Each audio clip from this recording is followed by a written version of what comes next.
That's a sad thing, you know. But I guess it could be because it changes the quality of the work that's being done, and you can tell. I mean, if you listen to the you know, popular taste of the people, what they've been given is a different thing than. Do you know if I put this under here? I'm a bit bothered about the sound, the pyro sound, is it? Pretty good. That's very good. It's pretty good, it's extremely flattering.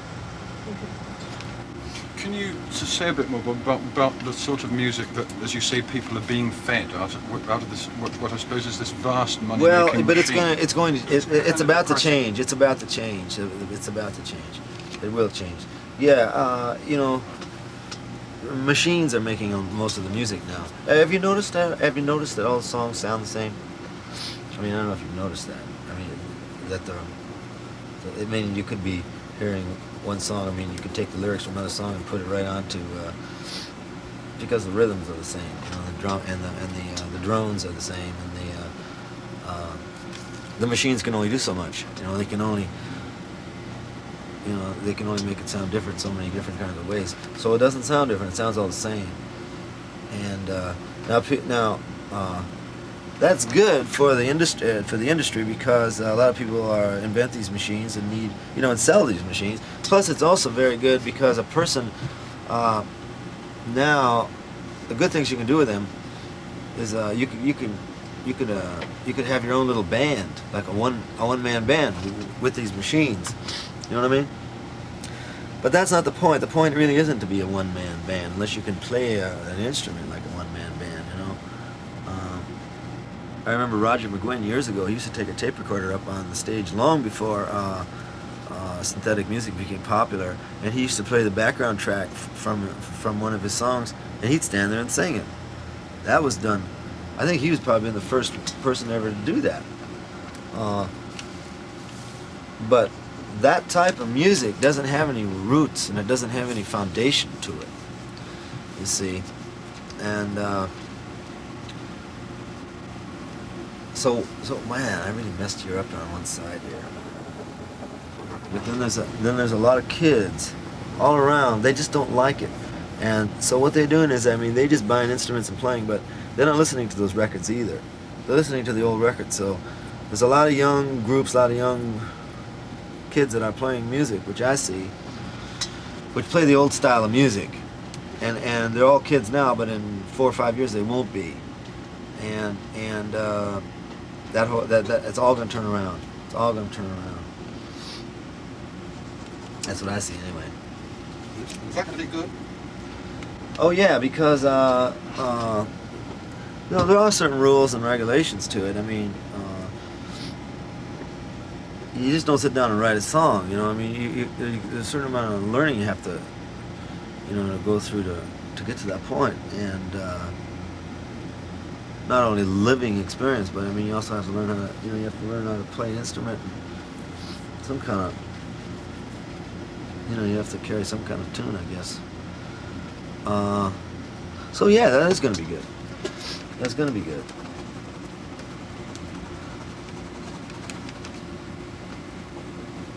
I just said it would be. In the hotel I'm staying in, I'm in room 801, and in 802, I find that there's a girl called Sarah Dillon. Really? Jesus. And, you know, I had a drink with her, and she tells me she's your sister. Oh boy.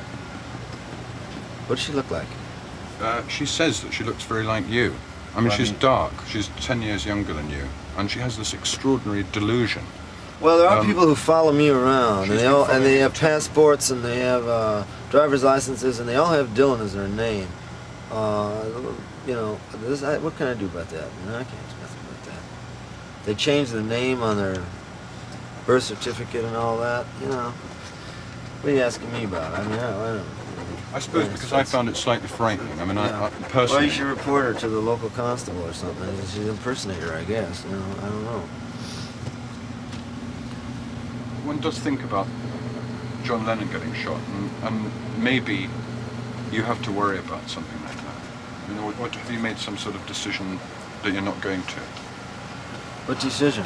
Well, I mean, you don't have sort of security people around you and so on. I mean, and you apparently you flew up to Toronto. Oh, many times I have security people around me.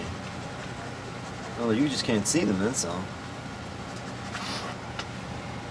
Nobody knows ever who's with me or who's not.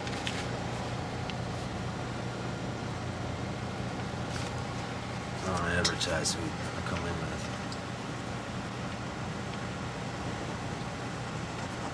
But is that something that bothers you ever? I mean, the idea that because you're very famous, someone who thinks they love you might want to kill you. Well, that's always the case, isn't it? I mean, isn't that way it always happens? Aren't you usually killed by a person who loves you the most? I don't know. I mean, Jesse James was, supposedly. I mean, some guy got in close to him, you know, who he thought was his good friend.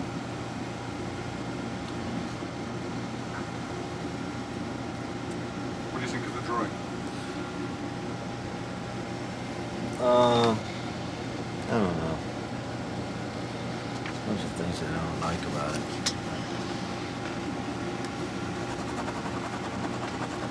But I'll get it right.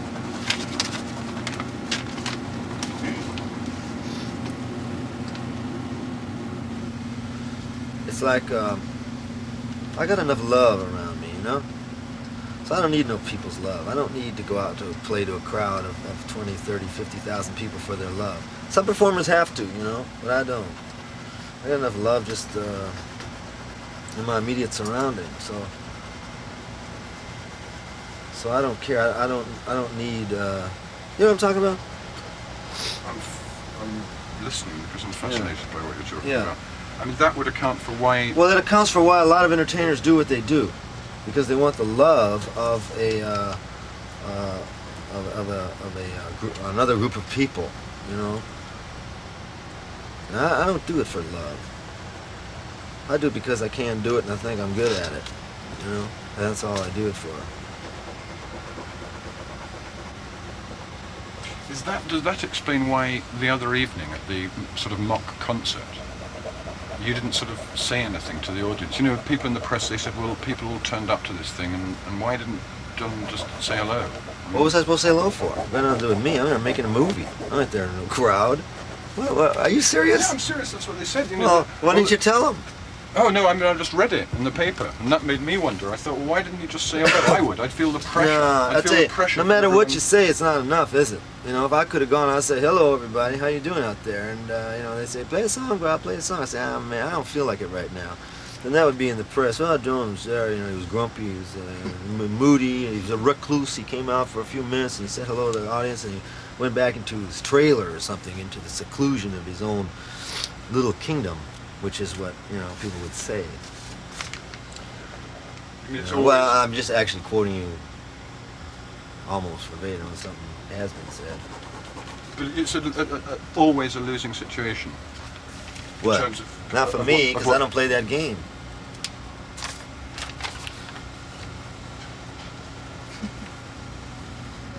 Maybe I'm not done yet. Still got something more to do.